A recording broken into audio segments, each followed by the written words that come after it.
Welcome to Old Path Ministries in our study through the book of 2 Samuel. We make it to chapter 19 and 20 today. And what we have is really kind of the aftermath of what happened with the rebellion of Absalom and really the tribes kind of shuffling a bit. It seems like there was quite a bit more of a willingness of the nation to maybe side with Absalom. David had the people that were very loyal to him, but now with Absalom gone, it's a matter of David restoring back to the kingdom and coming back to Jerusalem, and you can see that there's a real tension between the tribes that we'll get a chance to see here. A lot of the same familiar faces are involved in this, and again, that it just shows a time, even in David's time, a king by which the kings are kind of measured. The indiscretion or the just outright sin and all of the wickedness that followed because of David and Bathsheba.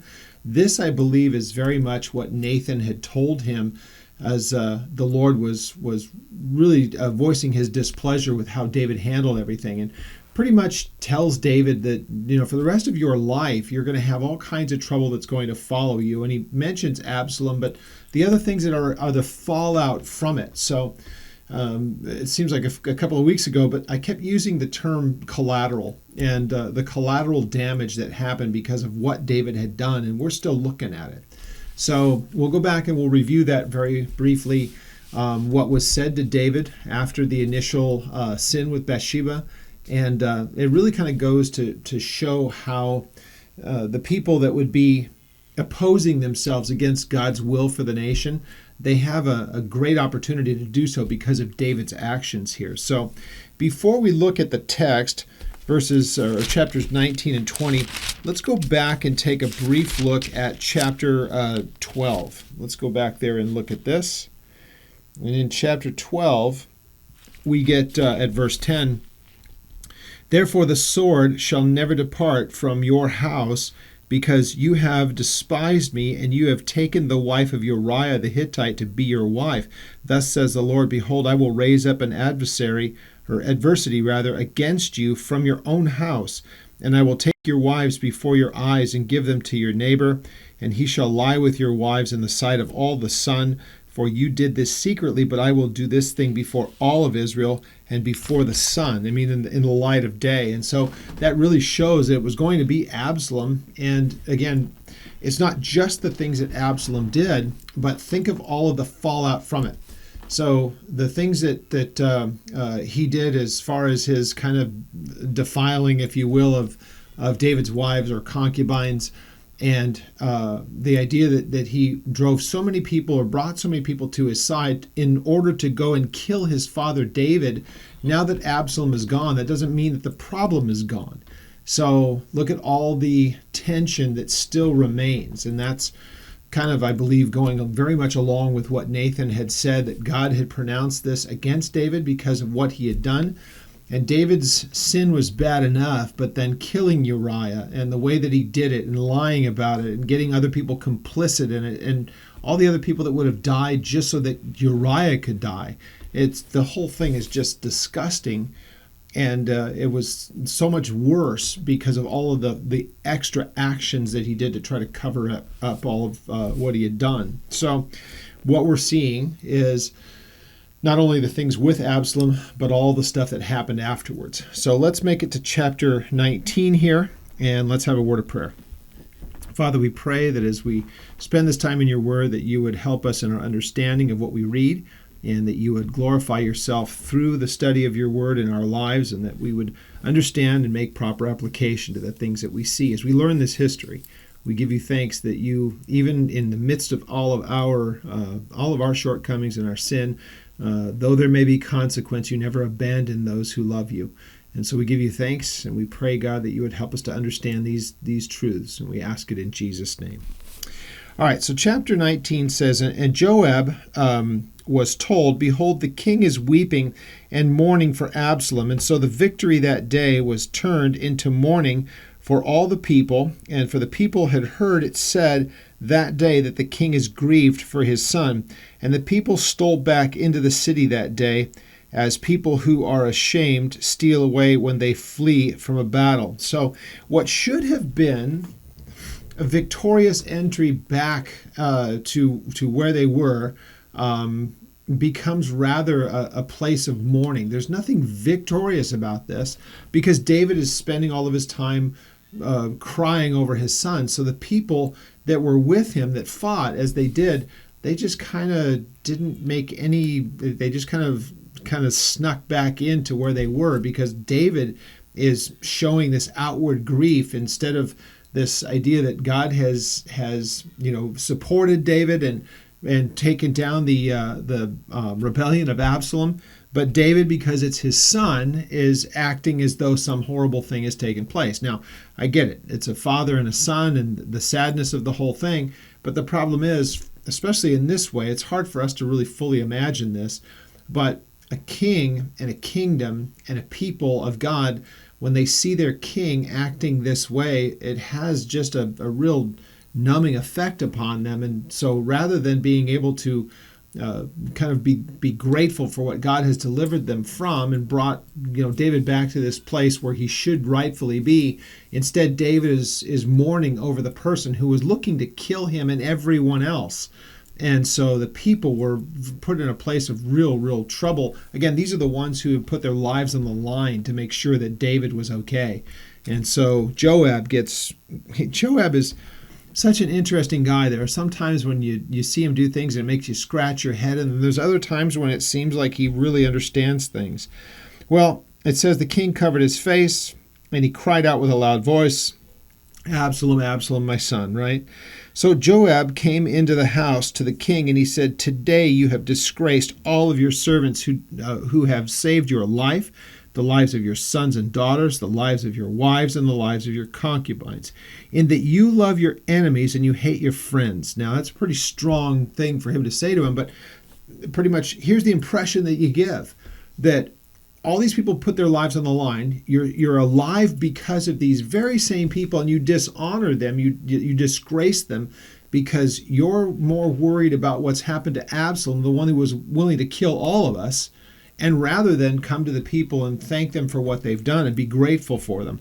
So he says, "For you have declared today that you regard neither princes nor servants, for today I perceive that if Absalom had lived and all of us had died today, then it would have pleased you well."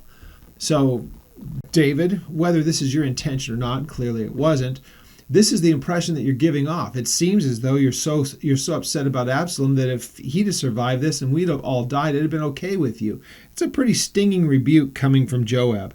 "Now therefore arise, go out and speak comfort to your servants, for I swear by the Lord, if you do not go out, not one will stay with you this night, and that will be worse for you than all the evil that has befallen you from your youth until now." So that's a pretty heavy statement. So the point is, if you don't get it together and go out and see the people who put their lives on the line and give them a reason to rally around you now, they won't be here by tomorrow. They'll be gone tonight. And so if you think that everything that's happened to you to this point, you think it's troubling, wait until the people who were willing to die for you abandon you, and then you try to go back into, take your place as the rightful king. You won't have support. And so very wise counsel. And it's really kind of a glass of cold water in the face. And this is, again, one of those places where Joab, you look at him and you go, good for him. He said what really needs to be said, and it's really actually very wise counsel from everything that I see. And I think it's well done. And there's other times where you just go, Joab, what's your problem? And in this case, what he says is very, very accurate. And David takes it to heart. So the king arose and he sat in the gate, and they told all the people, saying, there is the king sitting in the gate. And so all the people came before the king, for every one of Israel had fled to his own tent. So the people who were there, they come to where he is, and he presents himself, and they come before him. This is what should have happened from the very outset. David could have said, from the very beginning, I mourn over the fact that my son is dead, but thank you all for what you've done, for standing with me, for your loyalty, all the things that would be obvious about this. Now he finally gets to that, and really, again, it was at the prodding of Joab. So All the people came before the king, for everyone in Israel had fled to his tent. So there was the problem is they realized something big just happened. Everybody, well, except for the people that were with David, think about how this looked. Absalom had I guess you could say the support of so many of the people, and so much so that he was able to drive David out. David goes as far east as crossing over the Jordan into the area of Ammon. I mean, this is a long way for him to go. And so to the rest of the nation, it must look like David's gone, and it's going to have to be that Absalom is that guy. So that basically the nation rallies behind him. Even among many in David's own tribe of Judah. I mean, think about how heavy of a deal this is. Well, they come around to this understanding. The whole of the nation realizes what we thought was going to happen didn't. It's the total opposite. David has survived. Absalom is gone. Now what? That's kind of where you're at in this. So verse 9. Now all the people were in a dispute throughout all the tribes of Israel, saying, the king saved us from the hand of our enemies. He delivered us from the hand of the Philistines, and now he has fled from the land because of Absalom. But Absalom, who we anointed over us, has died in battle. Now therefore, why do we say nothing about bringing back the king? So you kind of wonder if this is their way of, we want to have things back the way that they were, or we backed the wrong horse. This is now, what do we do? Should we not be making our overtures to David so as to look to, kind of ingratiate ourselves to him? We've done a pretty dumb thing here. We've really not sought the Lord on this, and we've backed the wrong guy. Now he's gone. Should we not look at some way to try to offer some kind of peace to David? Because what we don't need is an adversary in the king. So you can see they're kind of jockeying around trying to figure out what to do. So King David sent to Zadok and to Abiathar and the priests, saying, speak to the elders of Judah, saying, why are you the last to bring the king back to his house, since the words of all of Israel have come back to the king to his very house? So his point is, the rest of the tribes to which I don't belong are all clamoring to bring me back in. Yet the tribe of Judah, my own tribe, is not among them. And they should have been the first, but now here they are the last to come in. Now, interestingly enough, there was a real division in this, obviously, because look at how many of them backed Absalom. It wasn't that Absalom took control with the other tribes of Israel. He had much of Judah with him, which is a big deal. That's the southern tribe that pretty much, there's Judah, and then there's the other 10, as they're going to mention here in a moment. And so there's not a lot that's outside of Judah, and then you have the other, in that area around Jerusalem. Now, this is going to play a big deal after Solomon's life. It's going to split in the north and the south. So the division really runs deep, and it's going to be a problem for pretty much the rest of the time until the northern tribes are pretty much wiped out by Assyria way down the road, another 500 years. Well, not quite that long, a few hundred years. So with all that said, he sends to them, has them go to the priests, go to the elders of Judah, and David asks this question. He says, you are my brethren, you are bone of my bone and of my flesh. Why then are you the last to bring back the king? And then say to Amasa, are you not bone and flesh? God do so more to me, do to me, and more also, if you are not commander of the army before me continually in the place of Joab. So this is his nephew, Amasa. Now this is the guy who backed Joab, and so, or not Joab, backed Absalom. So here there's this rivalry already. Now David is going to kind of demote, if you will, Joab. And there's reasons that some people would look at that. Is it just because David is aware of what he had done, not only his past things, but even the death of Absalom at his hands?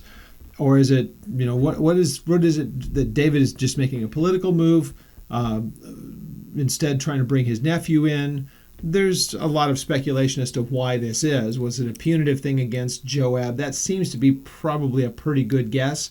But at the same time, David would be able to bring all of those who had backed Amasa that were part of his army, then he's able to have him come on board as well. There's, it seems to be political. It's not a great decision, but it's a political one at least.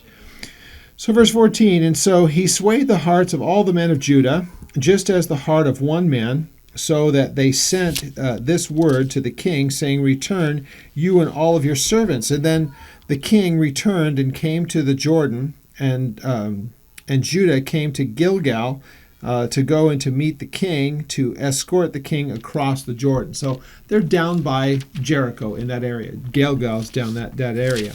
So, of course, they're going to come to where he is. They know that he's making his way back. He's on that side of the Jordan, on the eastern side. They're on the western side. They're going to greet him as he comes in. So formality, right? Verse 16, so Shimei, the son of Gera, a Benjamite, who was from Bahurim, hurried and came down with the men of Judah to meet King David. So he was not of Judah, but he was right there with the first of them. So if we remember who this guy is, this is the guy who was cursing him. He's from he was a supporter of Saul, talks about David being a bloody man. You get what you got coming to you. And if you remember, it was Abishai who said, I'm going to go kill this guy. And David goes, why? And David feels that this man was brought there by the Lord to chastise David for all of the things that he had done. So, verse 17, so there were 1,000 men of Benjamin with him, and Ziba, the servant of the house of Saul, and his 15 sons and his 20 servants with him. And they went over the Jordan before the king. And then a ferry boat went across to carry the king's household and to do what he thought good. So here are some of the characters that we've seen in the past few chapters. So we have the man that was throwing rocks and mocking them as they were fleeing from Absalom. And then we have the other person who was Ziba. He was the servant, if you will, of Mephibosheth. If you remember, that is Jonathan's son. So a direct descendant of Saul, and was concerned about what David would do with him. Ziba lies about Mephibosheth, best as we can tell, and it's a false report. So all these people are now trying to get close to David. Some are saying that they're sorry. Other ones are just putting up the pretense that they've supported him all along. There's some real characters in this bunch. So, with that said, and in verse 19, then he said to the king, do not let my lord impute iniquity to me, or remember what wrong your servant did on the day that my lord the king left Jerusalem, that the king should take it to heart. For I, your servant, know that I have sinned. Now therefore, here I am, and the first to come to you today of all the house of Joseph, to go down to meet my lord the king. Now, he's not from one of the tribes of Joseph. So he's not from Manasseh. He's not from Ephraim. He's from Benjamin. But if you remember, it was kind of Judah standing alone in this. And so by him saying Joseph, what we really assume that this means, because it seems kind of weird, but if he's talking about the descendants of Joseph, then you're talking about Ephraim, and really as a representative is the biggest of the tribes outside of Judah. And so for him to be able to say of Joseph, he's pointing to that major tribe, and by definition, really kind of the rest of Israel. So it's just a term that is used elsewhere, a way of looking at all of those other tribes beside Judah.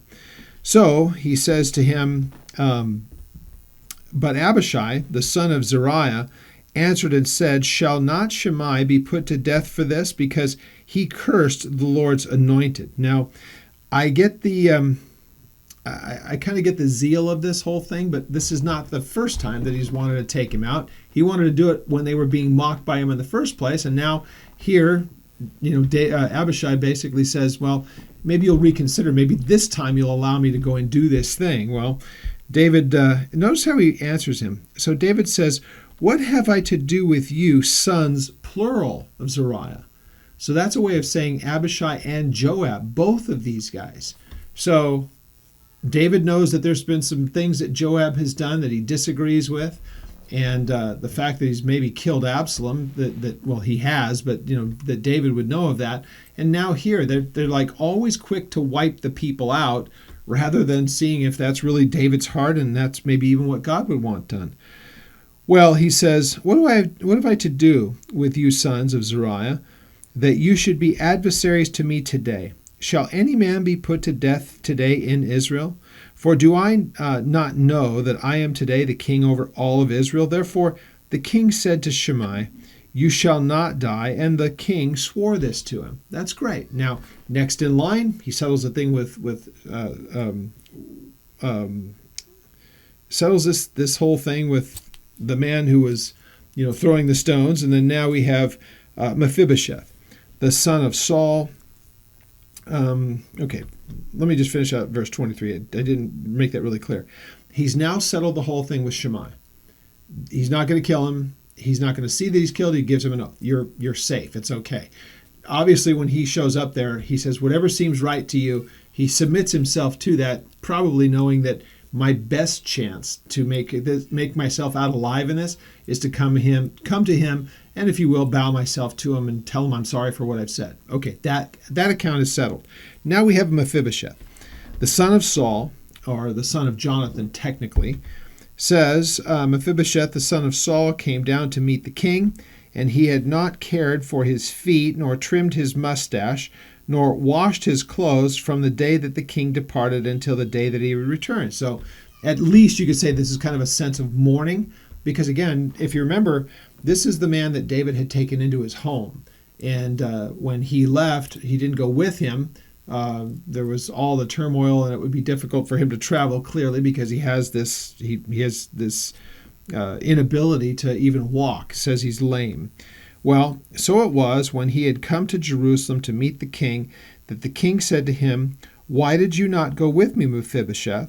And he answered, my lord king, my servant deceived me. So that's the other thing. That's Ziba. Remember, Ziba came to David and said, I'm with you. Here's a bunch of supplies for the trip. I would like to see Mephibosheth do this, but he's not with you. Well, that wasn't a true story. And so here he's saying, no, my guy, he lied to you, basically.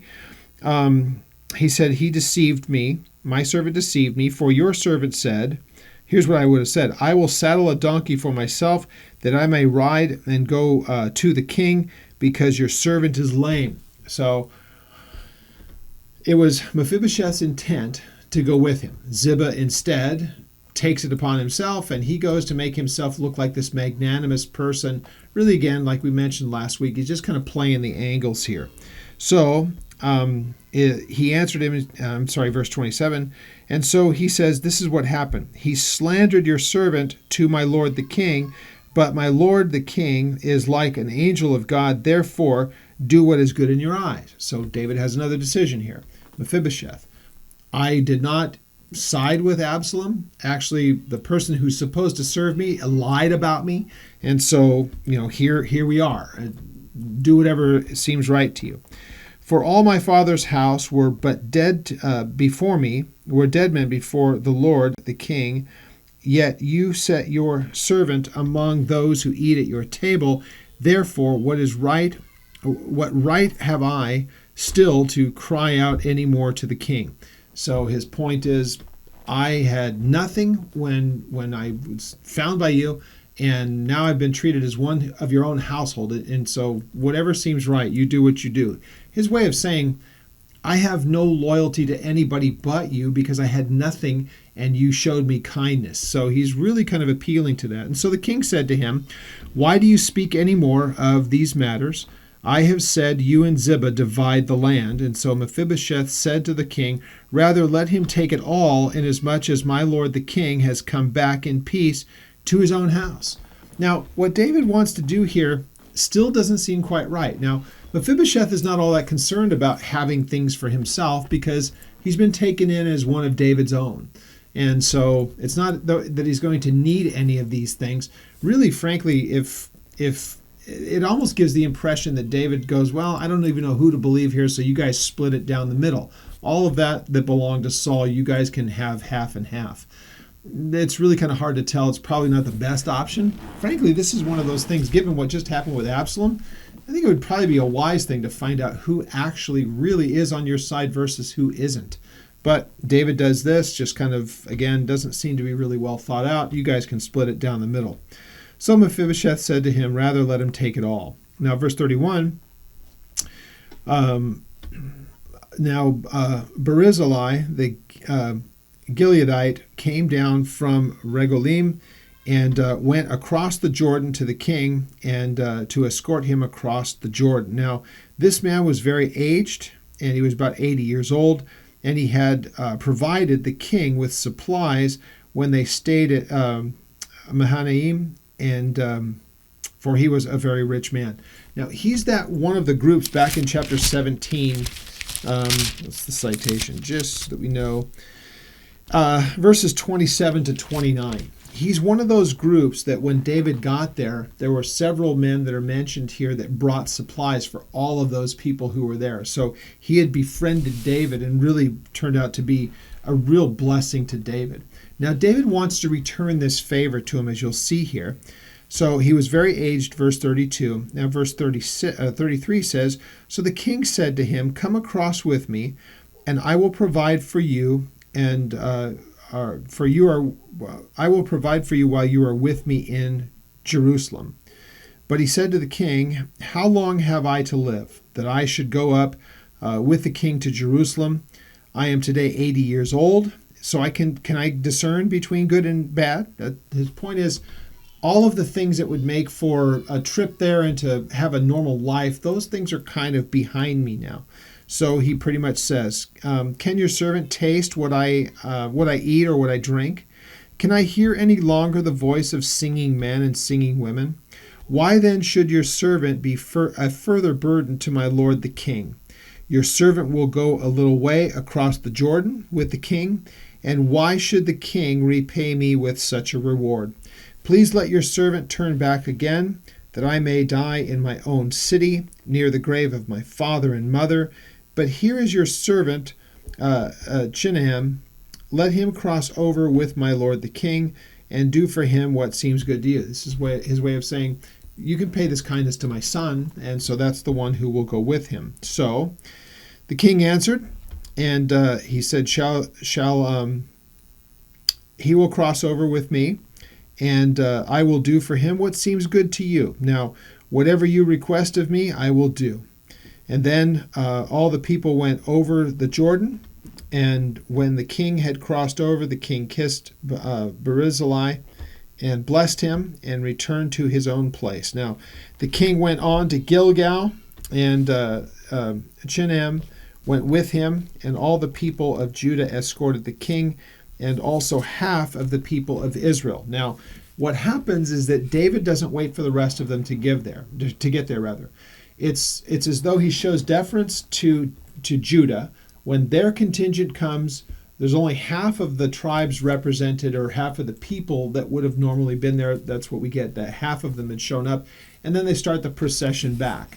So what this shows in the tribes is, why is David giving preference to Judah? We were still waiting for all of our people to get here so that we can all come up as one people to Jerusalem. But as soon as Judah shows up, everything's good and we're going to go. And you can see it starts this dispute. Okay, well, again, this is going to be something that's going to be dispute between the nation pretty much for the rest of the time until it actually even splits. So just then, all the men of Israel came to the king, said to the king, why have our brethren, the men of Judah, stolen you away and brought the king, his household, and David's men with him across the Jordan? So all the men of Judah answered the men of Israel, saying, because the king is a close relative of ours, why then are you angry over this matter? Have we ever eaten at the king's expense, or has he given us any kind of a gift? It's not like we're doing this for repayment, but he's of our tribe. So that's their argument. Well, you can see the tension in this. So the men of Israel answered the men of Judah and said, we have 10 shares in this king. We represent 10 of the 12 tribes. 13 if you count, if you count Levi, because again, there's the sons of Joseph, so Ephraim and Manasseh. When you count them, all the sons of Jacob plus the double of Joseph, getting you Ephraim and Manasseh, there are technically 13 tribes represented of the children of Israel. But here, the nation of Israel says, the northern, what it was really considered kind of more the northern tribes, these are the guys that are saying, we got 10 tribes that are part of our group, and you have just the one. So they said, we have 10 shares in this king. Therefore, we also have more right to David than you. Why then do you despise us? Were we not the first to advise bringing back our king? Yeah, they've got a good argument here, of course. Yet the words of the men of Judah were fiercer than the words of the men of Israel. So Israel basically said, hey, we were the first ones that thought we should bring him back. Now, it would give the impression, too, though, that they realized we really goofed up here, and we should probably be there to meet him first. And they said, we were the first ones to come up with it, while you people in Judah were trying to figure out what to do, since you kind of didn't back him in the first place. You backed his son who wanted him dead. Now you're here like you're his best friend. So you see the tension that's going on? It's going to be, again, it's going to be a problem for the rest of the time. So verse 20, or chapter 20, and it happened to be there a rebel whose name was Sheba, the son of Bichri, a Benjamite, and he blew a trumpet and said, I have no share in David, nor do we have inheritance in the son of Jesse, every man to his tents, O Israel. And so he starts a rebellion. Okay, everybody else is trying to stake everything out. This guy, he's going to step up and say, no, I'm not having any of this. And anybody who's with me, go back to your tent. Don't have any part of this. So every man of Israel deserted David and followed Sheba, the son of Bichri. But the men of Judah from the Jordan as far as Jerusalem remained loyal to their king. All right, so you see the division right away. Again, the northern, whatever he's able to gather. And again, we're using very general terms here, because it would be, if that's the case, does he really have the men of Israel? Because they should have been easily able to defeat Judah, but you will see how it all works out. This guy doesn't last very long. Well, verse 3, now David came to his house at Jerusalem, and the king took the 10 women, his concubines, whom he had left to keep the house, and put them in seclusion, and he supported them, but did not go into them, and so they were shut up to the day of their death, living in widowhood. Now, that's because what Absalom had done. It was an open defilement, but David wasn't going to cast them off. He took care of them, but they were not seen in the way that they had been before. And David really didn't have any dealings with them, just made sure that they were okay and that they were, provided a way of existence. So the king said to Amasa, assemble the men of Judah for me within 3 days and present here yourself. Go get all of the people that are going to be a part of, we're going to have to go and take care of this problem, this rebellion. And so he says, gather up all the guys. I give you 3 days, gather the troops. We're going to need to go take care of this problem. So Amasa went to assemble the men of Judah, but he delayed longer than the set time which David had appointed to him. All right. So his first real assignment, if you will, as the leader of David's army, he fails at it. Doesn't get within those 3 days.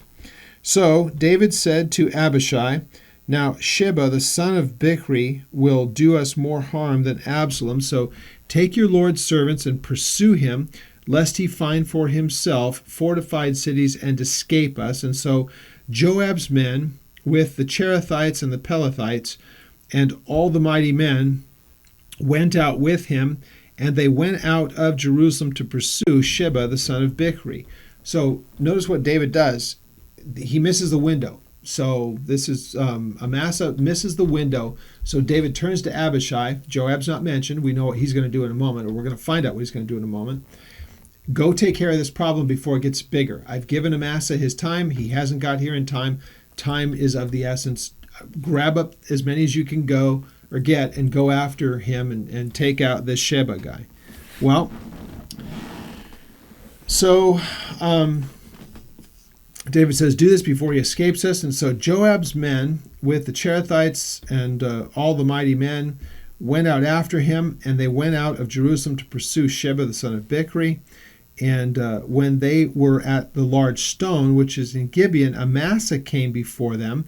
Now Joab was dressed in battle armor, and on his belt with a sword fastened in its sheath, and at his hips. And as he was going forward, it fell out. Now, it gives the impression that it fell out by design because of what he's about to do. So as they're starting their pursuit going towards the north, they meet up with Amasa. He's there. Now, Joab is with him, but the direction was given to Abishai, if we understand all this. Now they're starting to go north, and all of the groups meet up together. So Joab doesn't look in any ways threatening. He goes to greet Amasa, and then he has his sword situated in such a way that it falls out. So it falls to the ground. So Joab said to Amasa, "Are you in health, my brother?" And Joab took Amasa by the beard with his right hand to kiss him. Apparently this is a normal greeting type of thing. To grab by the beard is to pull him close and to greet him. But he reaches down to pick up the sword with his left hand. And as Amasa did not notice the sword that was in Joab's hand, and he struck him with it in the stomach, and his entrails poured out onto the ground, and he died, and he did not strike him again, thus he died. There was no sense. The first blow with the sword was enough. Didn't need to be anything else. So Joab and Abishai, his brother, pursued Sheba, the son of Bichri. So they take out Amasa. Now they're going after the Sheba guy. Meanwhile, one of Joab's men stood near Amasa and said, "Whoever favors Joab and whoever is not for David, and whoever is for David, follow Joab." So there's this spectacle that has just taken place. So this man sees it. Everybody's kind of gawking at all of this stuff and said, if you are for David, follow Joab and Abishai. Go after the bad guy. Well, Amasa wallowed in his blood in the middle of the highway, and when the man saw that all the people stood still, he moved Amasa from the highway to the field, threw a garment over him, and when he saw that everyone who came upon him halted, this is why he did it. Everybody was gawking. So take him off, get him out of the way where people can't see him, throw a garment over him so it's not so noticeable. And when he was removed from the highway, all the people went on after Joab to pursue Sheba, the son of Bichri. So, I mean, just how awful is all of this? Again, it just shows the human condition and the cruelty of man, and how life just, to some people, didn't have much meaning. I guess it's not much different than what we have in our world today with the devaluing of life, but this is just so cold what's taken place. But it's Joab. He does stuff like this. So he went through all the tribes of Israel to Abel. He went through all the tribes of Israel to Abel and Beth Maachah and all the Berites.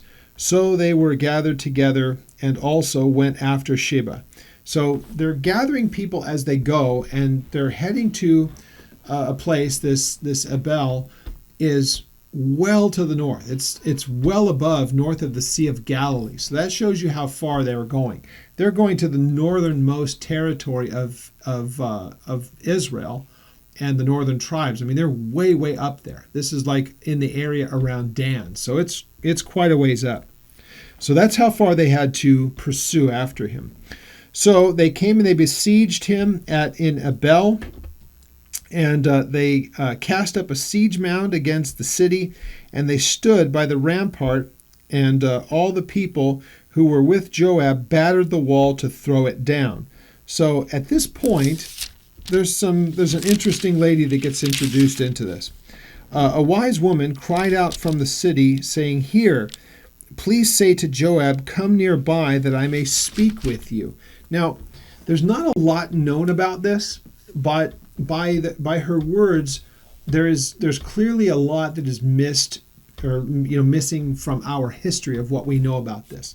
So, interestingly enough, she's going to have counsel. She does the wise thing. Look, the whole town's going to be wiped out, the whole city.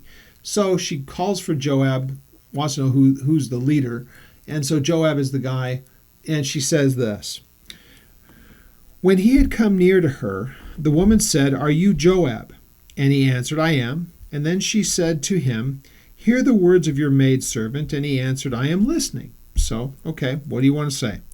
And so she spoke, saying, they used to talk in former times, saying, "They shall surely seek guidance at Abel," and so they would inquire, or so they would rather end disputes. So her opening statement to this is, there's a reason why I'm speaking to you. We are known as a place where disputes can be settled. And she's this wise woman from that place. So she's the spokesman, if you will, for the entire town, and basically says, you don't want to destroy this place. It has a history as far as they're concerned. She spoke, saying, they used to talk in former times, saying that they will surely seek guidance at Abel, so they would end disputes. And I am among the peaceable and faithful in Israel. You seek to destroy a city and a mother in Israel. Why would you swallow up the inheritance of the Lord? So she wants him to take into consideration what you're about to do to this city is a place that's known for wisdom and the settling of disputes, and it's seen as a mother in Israel. That's a way of saying it's such a prominent city and it's so important, especially up there in the north. So why would you want to do this?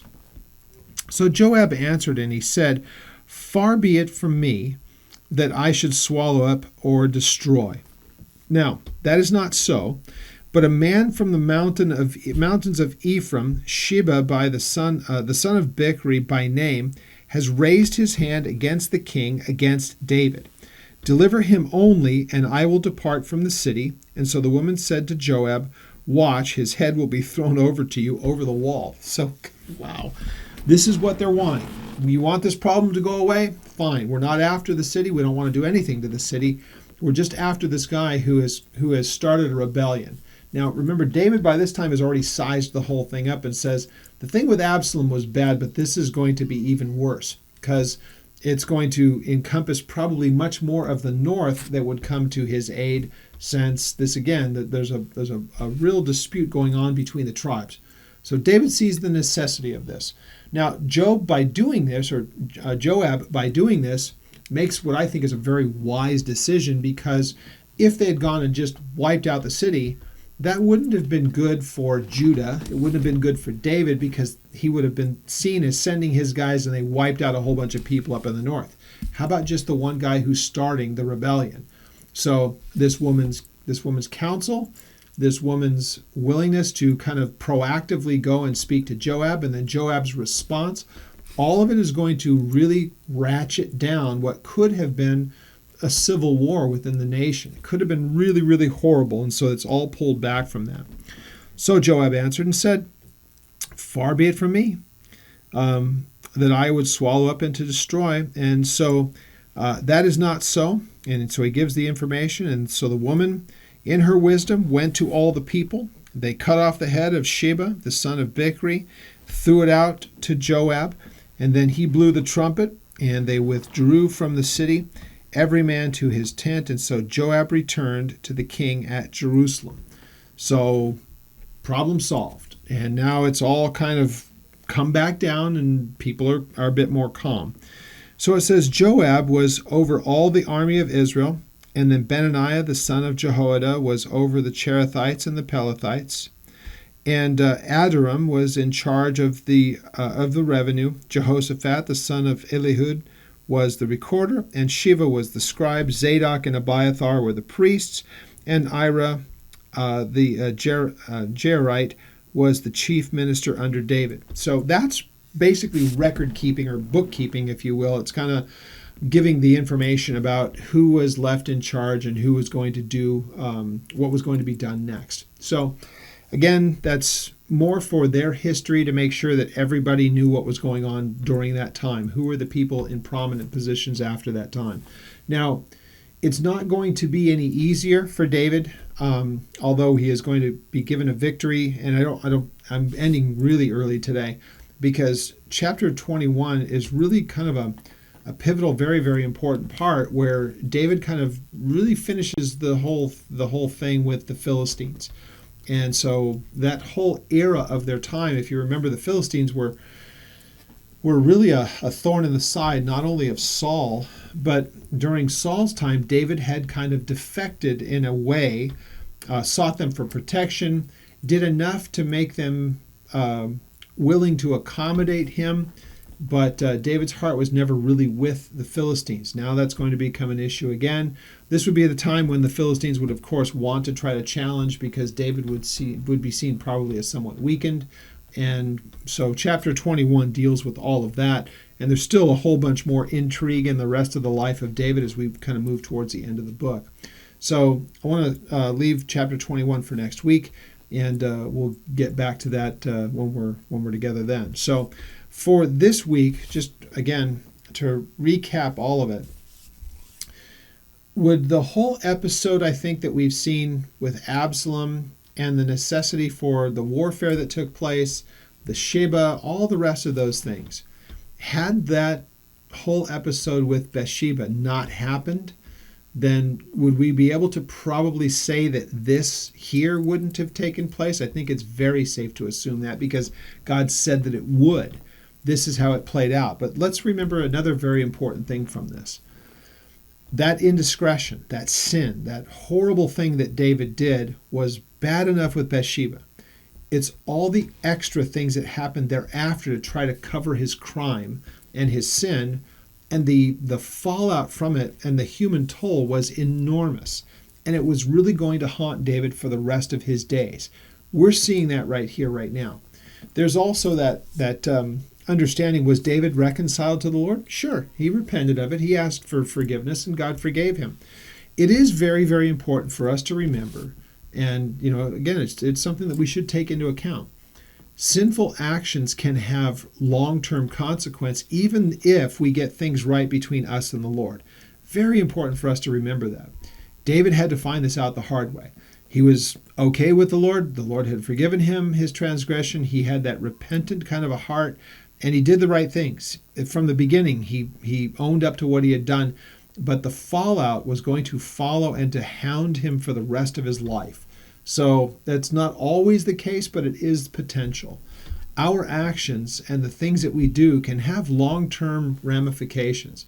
So it's always wise to think before action, the things that we might do. What could be the potential fallout of this if I'm in a place of disobedience before the Lord? Because this was clearly something that David knew should never have taken place, but his passions overtook him.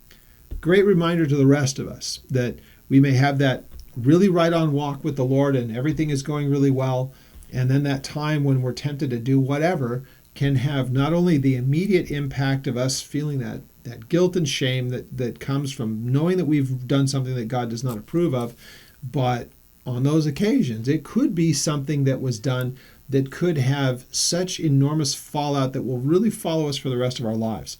It's good for us to take into account before our actions what we do, and to make sure that we do what's right before the Lord and not have to suffer the consequence potentially of a lot of collateral damage, even over and above the first thing. So David's life, from the whole thing with Bathsheba until his death, and really after him, it was going to continue on even after his death. It was going to plague the nation really for that whole time of his life and into Solomon's. We'll see what ends up happening with Solomon, and he's an interesting character too as we start to wind down this book and we start to move on towards the kings. We're going to get into Solomon and the kings that would come after him. And really, after the time of Solomon, it never recovers. The nation is splintered massively all the way for the rest of its history. So interesting stories, interesting part of their history, and lots of things that we can make application to. So with that said, I hope that these are a blessing to you. It's a sad part of history. It's also incredibly instructive part of their history as well. So good for us to look at it and to take note and to recognize what God is doing, and to make sure that we make proper application when we study these things. So with that said, we'll pick it up next week at chapter 21, and I pray that God is using these studies to help. And if you have any questions about what we covered, you can contact us through the email, and that is at oldpaththeology.net. It's also at the end of this video. If you're watching it on YouTube, subscribe to the channel, And as we put up content, you'll always be notified if you're getting notifications through YouTube. We also have it on our website. We do keep the audio and the video there. So that's one thing that we do have on the website. You can get the audio if you want to just get the MP3 and download those. They're available to you as well, because we never know when the things like YouTube and those platforms may pull all of our things down. So I might say something that they don't like. If you're going to teach biblically, that's just the honest truth. If you're going to teach things biblically and just teach the word as it's written, you'll say some things that the world won't like, because it's God calling man to an accounting of what God expects of us, and then the consequences when we fail. So with all that said, I hope that these studies are helpful to you, and that you grow in your relationship with Him as you study His Word. God bless you.